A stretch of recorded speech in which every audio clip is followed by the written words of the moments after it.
Tom, well, what do you make of it all? Well, it is exactly what we've been predicting for months, Dan. Both of us in our programmes have been saying that in the end it's going to be a bombshell and Harry is going to make his fortune by treachery. All right, let's get straight into it. Today we're diving into a royal controversy that's got everyone talking, and trust me, you don't want to miss this. Tom Bower, the royal biographer who never minces his words, just unleashed possibly the most brutal takedown of Prince Harry we've seen yet. If you thought previous criticisms were harsh, this one takes it to a whole new level. He called Harry a deranged child.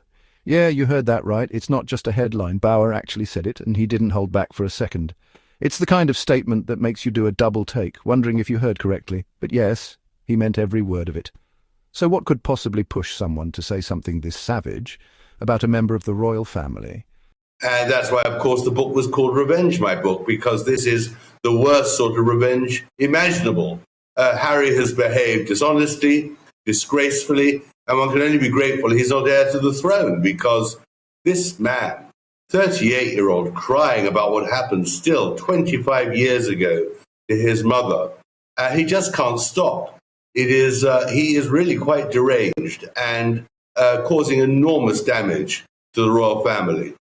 Tom, I'm just making the point that you've got Harry, who has created this world of delusion now around the fact that the media was conspiring with the institution and senior members of the royal family to somehow force Harry and Meghan out. When actually, Tom, I know for a fact, and you know for a fact, that Harry and Meghan were doing exactly the same thing with favoured journalists when they were in the royal family.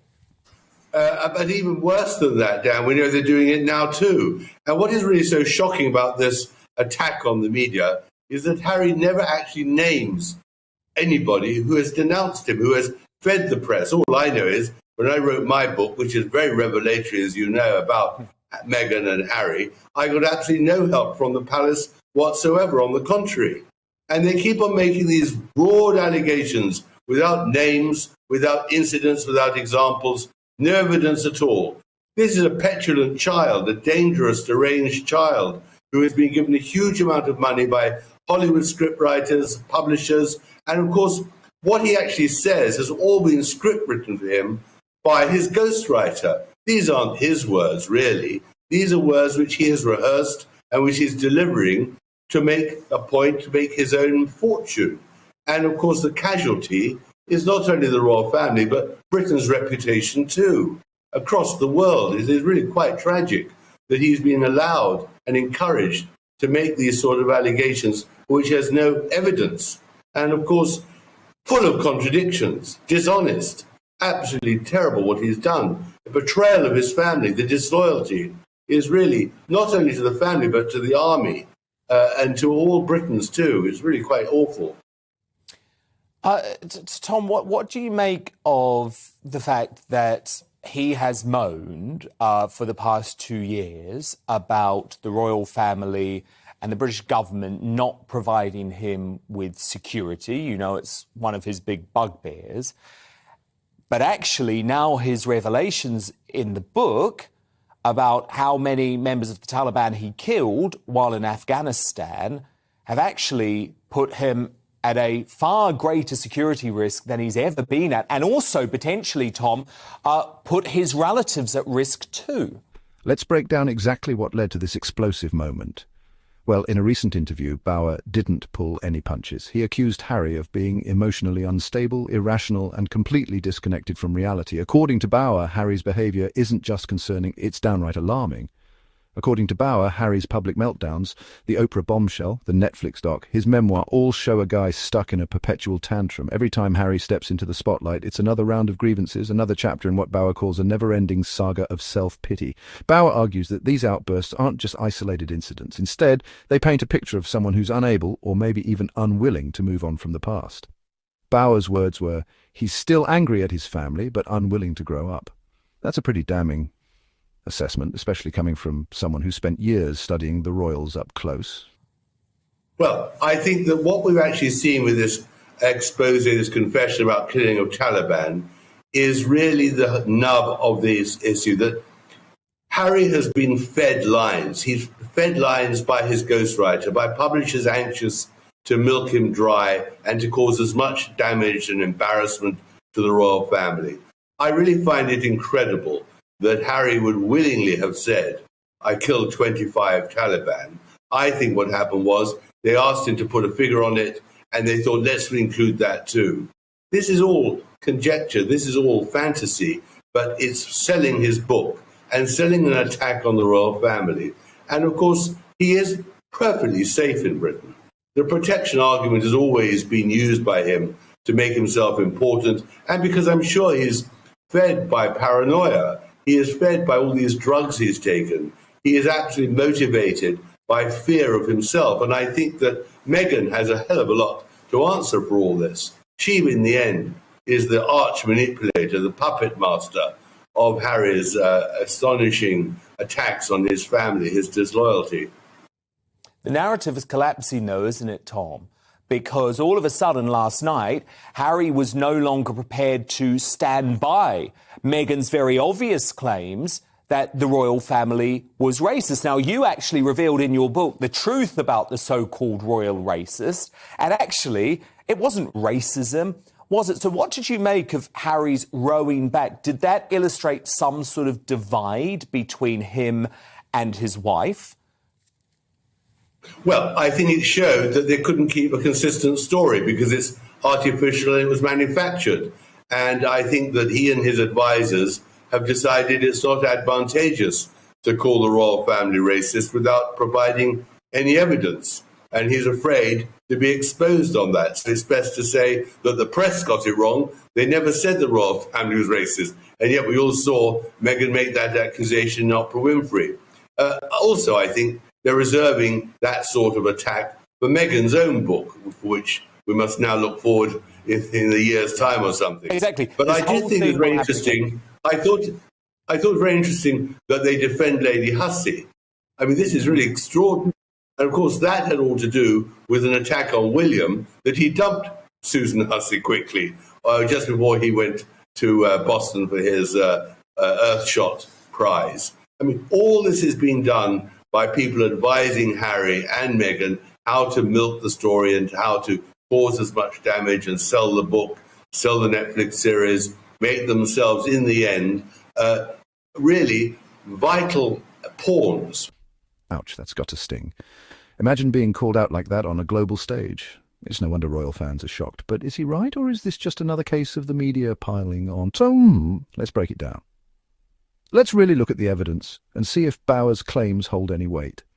Bauer says Harry's endless complaints, contradictory stories and victim mindset have turned from frustrating to flat-out pathetic. He points to the constant cycle of interviews, documentaries and tell-all books as proof that Harry just can't let things go. He points out that Harry keeps dragging up old wounds, all while living in California luxury. It's a life most people could only dream of. Yet Harry seems more focused on what he's lost than what he has. He trashes the royal family in one breath, then demands their love and respect in the next. It's a confusing message, and for many, it's starting to wear thin. Vital participants, threats to the royal family, which is exactly what they want to pose as, because as long as they're seen as threats, they can make money out of this constant diatribe and this constant menu of lies. And that's what it all is. Indeed, and I think you're very right to use the word treacherous when it comes to these revelations. I think for me, Tom, possibly the worst moment, and I mean there's a lot of them, is Harry revealing a private conversation he had with his father, King Charles, at Prince Philip's funeral. We know, don't we, Tom, that for some time William and Charles have been scared to have any form of conversation with Harry or Meghan because they worry that they're either being recorded by some sort of device. There's been lots of speculation that Meghan may have actually worn microphones to some of their meetings. That is unproven, but it is certainly a fear within the royal family. And this book proves that they were right to have those suspicions and fears because Harry literally quotes King Charles, a private conversation immediately after Prince Philip's funeral. Really, they can't trust having private conversations with Harry, can they? That they're not going to stay private. Well, of course, you're absolutely right, Dan. And it's even worse than that, in my view, because when Harry and Meghan came to the Queen's funeral, when they appeared outside Windsor meeting the well-wishers, Harry's book was already written. The Netflix series was already ready for broadcast in the Queen's life. And what is quite shocking is that they didn't in any way reveal the terrible things they were going to tell the public about their relationships and all their private conversations. They smiled, they pretended that it was all, they were in serious mourning, when in fact they had already broadcast, they'd already written, they'd recorded their treacherous and their disloyal lies. It's a roller coaster of drama, and for many it's getting old. The public is growing weary of the constant back and forth, the endless headlines and the never-ending drama.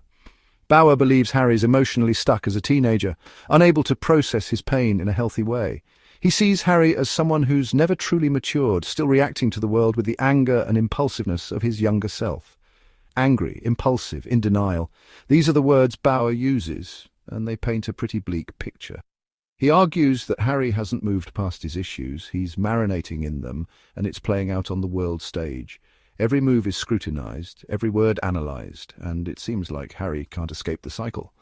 Now, to be fair, some people think Bauer's being too harsh. They argue that Harry's struggles are understandable given the intense pressure and trauma he's faced since childhood.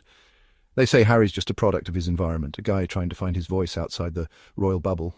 After all, growing up in the spotlight isn't easy, and everyone copes in their own way. But for others, his constant grievances are starting to look more like self-destruction than self-discovery. And that is what's so awful about this situation, that you can't trust Harry at all. And when he says he wants reconciliation, we all know, really, that this has been written for him by his scriptwriters to get another headline. He is a man who can only make money, who can only stay relevant by keeping the pot boiling. And so reconciliation becomes an issue when he knows full well that he is the aggressor. The victims are the royal family. And yet, of course, he poses as the victim. And that is exactly the duplicity which the royal family faces. And in the end, will have to suffocate. They'll have to, one way or another, silence Harry and Meghan. Because otherwise, these attacks from California will continue for months, if not years to come. And that is terrifying for Team Sussex. So, what do you think? Was Tom Bauer too harsh or spot on? Drop your thoughts in the comments below, and don't forget to like, share, and subscribe for more. The more he talks, the more isolated he seems to become. It's a sad situation, and it raises real questions about whether Harry is truly healing or just digging himself deeper into a hole. So has Prince Harry truly lost the plot, or is he simply misunderstood, struggling to find his place in a world that's always watching?